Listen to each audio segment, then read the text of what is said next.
humanity is in the hot seat. Humans are to blame. All this is entirely consistent with predictions and repeated warnings. The only surprise is the speed of the change. Climate change is here, it is terrifying, and it is just the beginning.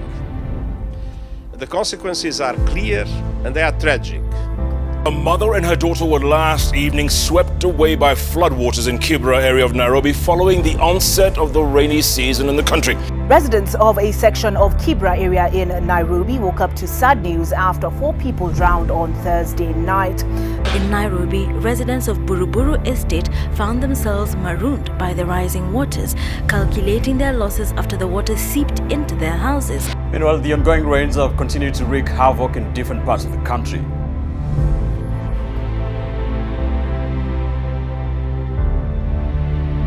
In a world where the relentless march of climate change leaves its indelible mark on communities far and wide, there are voices that have been muted by the forces of indifference and neglect. Naitwa Morina Kinyi, nafanya kwa Polycom Development Project, tengeneza pads. Nilizaliwa a place called Game in Siaya County. Nikasoma mpaka form 2 na kwa sababu ya school fees ilishindikana. Niko na watoto 3 wanachezanga tu hii area tu. Juu hakuna playing field ya hapa. Ukiona tu environment ya hii mtoni wanaweza patikana na maugonjwa, wanaweza pelekwa na maji. Sasa haiko safe sana na watoto kuchezea. Juu ukiona nilikuwa naishi kwa hii nyumba na mvua ilinyesha mingi, ikatoa ukuta yote ikaenda nayo. Ili ni affect juu sikuwa na pesa ya kwenda kutafuta nyumba ingine. Sasa ililetea changamoto sana kimaisha.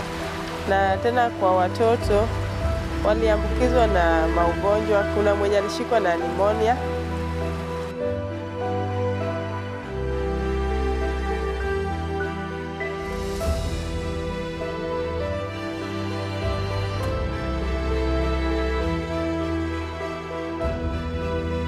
You know, when it floods, I'm not even able my movement is limited because now on the roads the water is flowing everywhere and I'm 2 feet tall. So with my height you find even if I have an umbrella, I'll still get wet. Even the water that is dropping down, it's still coming up to my clothes. So it's always terror for me when it's raining. It's even worse when it starts flooding because at that point I'll need to be carried around. So somebody has just met me, I'm not even able to cross somewhere. The person has already lifted me up without even my consent, because if you're carrying me and you're holding my boobs, that is sexual harassment and there's nothing you can do. You need people to help you to go to the other side. So most of the time people take advantage of that situation.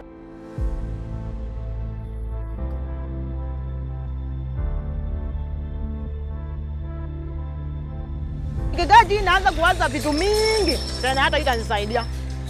So inakuta nalala tu hapa. Nalala hapa kwa kibanda, nalalia tu hapa mpaka saa zile kazo watakuja.